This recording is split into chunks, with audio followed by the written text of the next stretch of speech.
नमस्कार, मार्केट पंचनामा में आप सभी का स्वागत है। मैं हूं सुमित और एक्सपायरी से ठीक एक दिन पहले भारतीय बाजारों के अंदर आज फिर प्रेशर बनता हुआ दिखाई पड़ा। जो कल एक बढ़िया तेज़ी मार्केट्स ने दिखाई थी, आज शुरुआती दौर से ही क्योंकि गैप डाउन शुरुआत हुई और गैप डाउन मार्केट ने सस्टेन भी किया।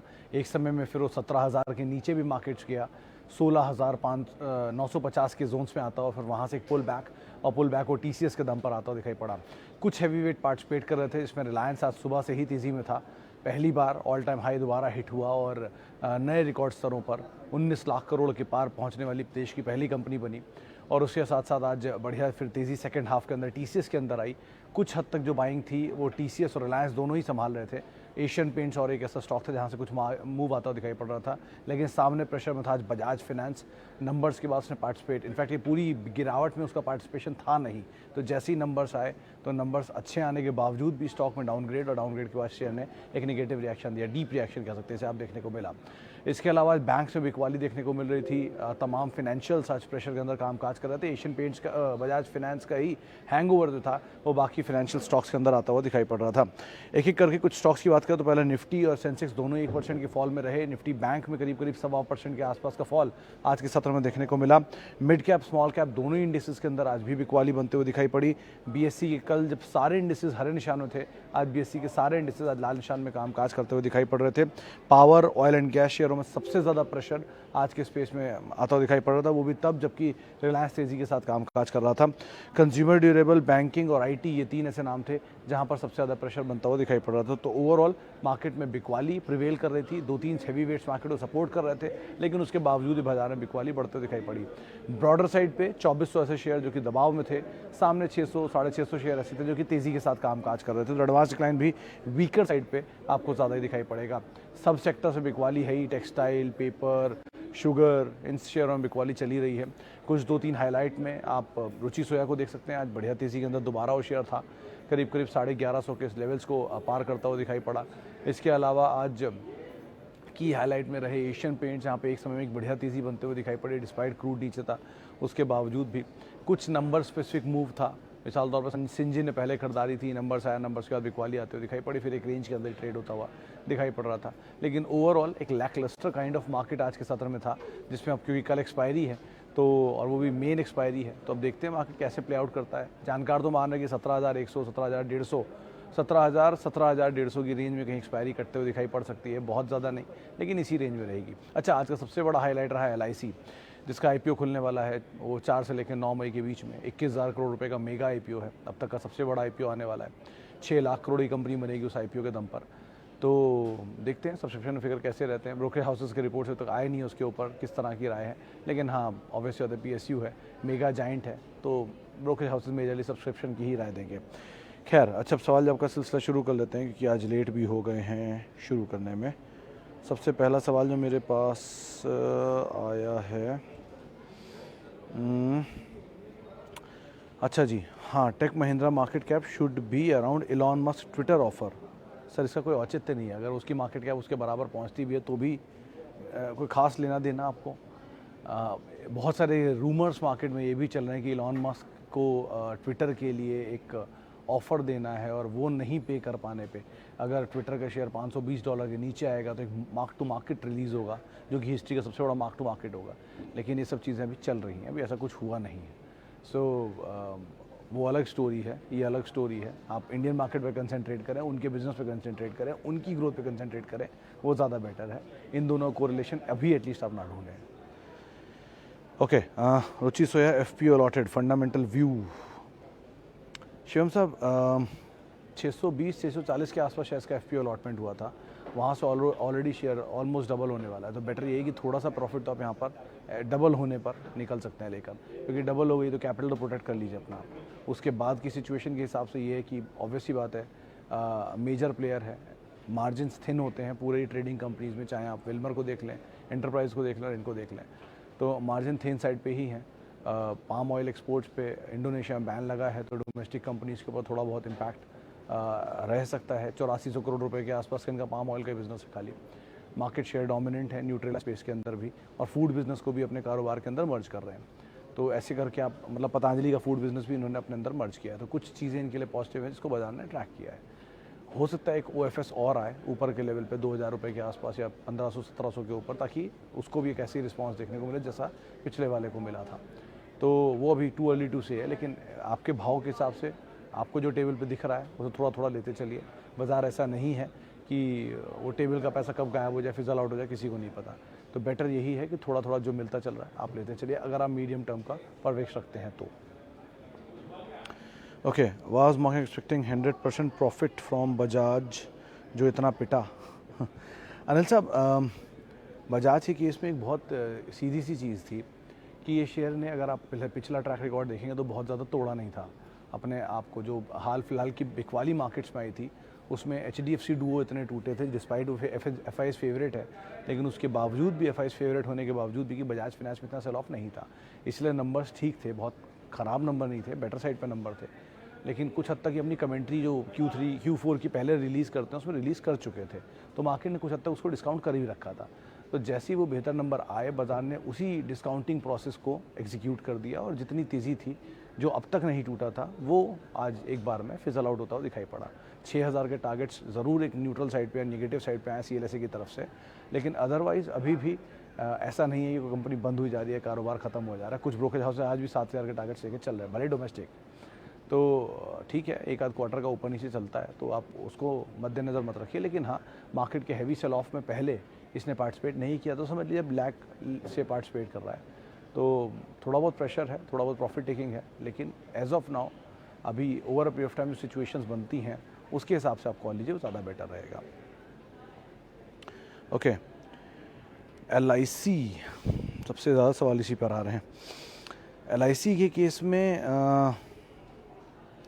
LIC बात आता हूँ, लेकिन एक बड़ी इंटरेस्टिंग चीज़ आई है। सुमित जी का सवाल है कि हीरो मोटोकॉर्प में क्या चल रहा है, इतना भागने का रीज़न क्या है, 2800 तक चला गया। सुमित जी, अभी कुछ टाइम पहले इसी प्लेटफॉर्म पर जब हीरो मोटोकॉर्प पे रेड पड़ी थी, वो ED की फेमा रूल के उल्लंघन में, तब वो 2400 तक गया था। तब आपने नहीं पूछा था कि एक दिन में इतना टूटने की वजह क्या है हीरो मोटोकॉर्प की। सर, तब भी वही कंपनी थी और आज भी वही कंपनी है, तब भी वही कारोबार था, आज भी वही कारोबार है, तब भी देश की दुनिया की नंबर 1 टू व्हीलर जाइंट थी, आज भी दुनिया की नंबर 1 टू व्हीलर जाइंट है। सिचुएशन नहीं, भाव बदल रहे हैं। कारोबार तब भी चल रहा था, कारोबार आज भी चल रहा है। इनपुट कॉस्ट का इम्पैक्ट तब भी था और आज भी है। सो ऑटो सेल्स के नंबर आने वाले हैं तो उसको डिस्काउंट कर रहा है ऑटो, इसलिए तेज चल रहा है, पहली चीज़। दूसरा, ऑटो के नंबर से भी आए नहीं है, बजाज के नंबर से ट्रिगर मिल गया इन लोगों को। तो ये कुछ चीज़ें इसको बाजार ने भी डिस्काउंट करना शुरू किया, लेकिन अदरवाइज़ कंपनी अगर अच्छी है तो भाव पे मत फोकस करिए, कारोबार पे फोकस करिए। अच्छा, लास्टली आता है LIC जिसकी हम बात करें। देखिए सर, LIC केस में 2-3 बेसिक इन्फॉर्मेशन। पहले 4 से लेकर 9 तारीख तक इसका IPO खुलेगा। 21,000 करोड़ रुपए का IPO है, 3.5% गवर्नमेंट स्टेक बेचेगी। 65 रुपये डिस्काउंट है, नहीं 60 रुपये डिस्काउंट है इंश्योरेंस पॉलिसी होल्डर्स के लिए, 45 रुपये डिस्काउंट है एम्प्लॉयज़ के लिए और रिटेल निवेशकों के लिए। देश का सबसे बड़ा अब तक का IPO है। अब इसके साथ मतलब ये 6 लाख करोड़ की कंपनी बनेगी जैसे ही लिस्ट होगी, तो देश की 5वीं या 6ठी बड़ी कंपनी बन जाएगी लिस्ट होते ही। इसके साथ रखी हुई चीज़, इस तरह का सबसे बड़ा IPO अब तक जो आया है सरकारी, वो कोल इंडिया था। लेकिन अब तक के जो टॉप 10 IPOs हैं उसमें पहला नाम है LIC का, दूसरा पेटीएम का, तीसरा कोल इंडिया का, चौथा रिलायंस पावर का, 5वां SBI कार्ड का, 6ठा HDFC लाइफ का, और शायद 7वां 8वां भी जा सकता हूँ मैं, जोमेटो एंड ऑल आते हैं उसमें। तो इन सब की सिचुएशन आप अपने आप ही एनालाइज कर ही सकते हैं। इतने बड़े IPO को सो फार फ्लोट ईजिली हो जाता है, लेकिन लिस्टिंग उस तरह की नहीं होती जैसा आप अनुमान लगा रहे हैं कि मल्टीपल टाइम चल जाएगा, 3 गुना हो जाएगा लिस्टेड होते ही। बड़ा फ्लोट है तो देख संभल के ट्रेड करिएगा, और एक केविएट हमेशा रहेगा कि इसमें ऊपर के लेवल पे गवर्नमेंट स्टेक बेच सकती है। 100 में से सिर्फ 3.5% बिक रहा था, तभी 21,000 करोड़ रुपये हुआ। तो गवर्नमेंट गोइंग फॉरवर्ड 0.5% OFS नहीं लाती, OFS बायबैक नहीं लाती, बायबैक चलिए किसी बीज के थ्रू, जो बेंचमार्क बीज होती हैं, निफ्टी बीज होती हैं, उसके थ्रू या किसी ETF के थ्रू स्टेक बिक सकता है। तो 0.5% स्टेक का मतलब भी आप समझ लीजिए करीब 1500 करोड़ रुपए बिक जाएंगे इसके 23,000 करोड़ रुपए के सामने। तो इस तरह की इक्विटी अगर मार्केट में बिकेगी तो अंदाज़ा आप लगा ही सकते हैं कैसे कैसे स्टेक सेल होंगे। तो इसलिए ज़रा ओवरहैंग हमेशा रहेगा, तो उस चीज़ का ध्यान रखिएगा। सो फार ब्रोकरेज हाउसेस की रिपोर्ट नहीं है कि इस पर सब्सक्राइब करें या नहीं, क्योंकि अभी तो IPO नोट आज ही आया है। तो 2-4 दिन रुकिए, उसके ऊपर भी टिप्पणी कर देंगे कैसे इसमें सब्सक्राइब करना है कि नहीं, उनकी राय के हिसाब से आप कॉल ले सकते हैं। Okay, Birla soft versus Mastek में सर ज़्यादा बेटर तो बिरला सॉफ्ट है। और वैल्यू वाइज क्योंकि हायर लेवल से काफ़ी ईज आउट हुआ है और नंबर इसके भी आए नहीं है।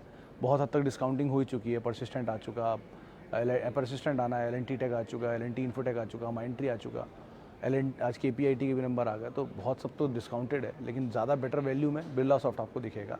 तो नंबर्स भी देख लीजिए, क्लैरिटी आ जाएगी, उसके बाद आप एंटर कर सकते हैं इसके अंदर। लेकिन हाँ, मिड कैप IT और IT में थोड़ा थोड़ा यहाँ पर पोजीशन ठीक से दिख रही है कि बहुत ज़्यादा कोई पैनिक है नहीं मार्केट में, और डिफेंसिव में अगर आप जाएंगे तो यही सेक्टर बचता है जो कि थोड़ा बेटर साइड पर पोजीशनड है। तो हायर लेवल से ईज आउट हुआ है, कहाँ कंफर्टेबल है वो जोन, तो आपने वो एक ट्वीट देखा ही होगा मेरे, इसमें सब शीट्स में बना हुआ है कि किसी में कितनी मल्टीपल पर अभी वो कामकाज कर रहा है और इंडस्ट्री कितना सस्ता और महंगे हैं। तो वो आप एक बार देख लीजिए, हफ्ता भर पहले मैंने ट्वीट किया होगा, उससे आपको ज़्यादा बेहतर आइडिया लग पाएगा। उस शीट के अकॉर्डिंग बिरला सॉफ्ट थोड़ा सस्ते साइड पे दिखाई पड़ रहा है। अच्छा, कैंपस IPO केस में सर वैसे तो इस पर एक बड़ा सेगमेंट कल सुबह आप 9:30 बजे देख पाएंगे।